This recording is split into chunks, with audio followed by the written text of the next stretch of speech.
7 siècles, il est temps que la France lève son genou de notre cou.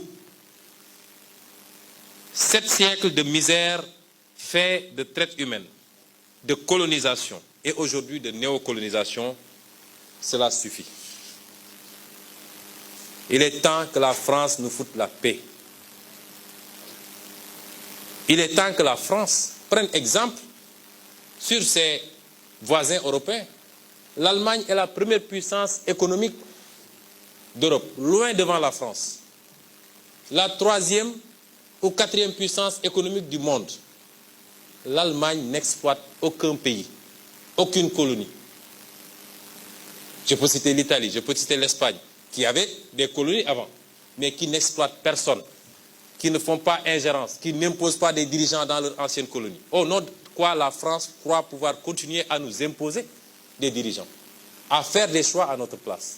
Cela doit cesser et l'Afrique nouvelle, la jeunesse africaine, les élites africaines, la diaspora africaine dit non, ça ne peut pas continuer. L'hypocrisie de cette France se vit et s'exprime tous les jours. Prenons exemple du cas du Mali et du Tchad.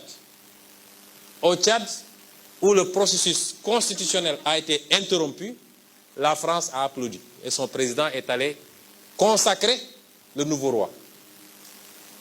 Au Mali, où ce n'est pas le processus constitutionnel qui a été interrompu, mais le processus de transition, la France a condamné et même a pris ses clics et ses claques pour dire qu'elle quitte le Mali. Ça, c'est de l'hypocrisie. C'est le 2 poids, 2 mesures.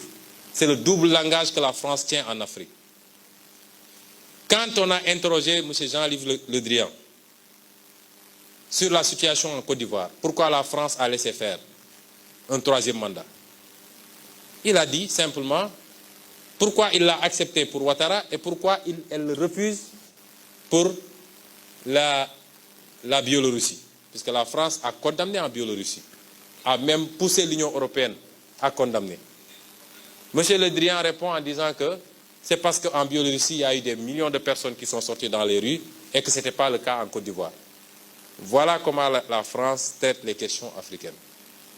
Personnellement, nous n'attendons absolument rien de la France. Nous voulons qu'elle cesse de s'ingérer dans nos affaires.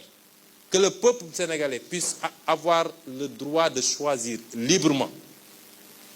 Et non pas parce que la France a choisi un candidat, avec les méthodes qu'on connaît. On commence par cibler des gens, on les décore dans des légions d'honneur ou dans je ne sais quel autre grade, chevalier de je ne sais quoi,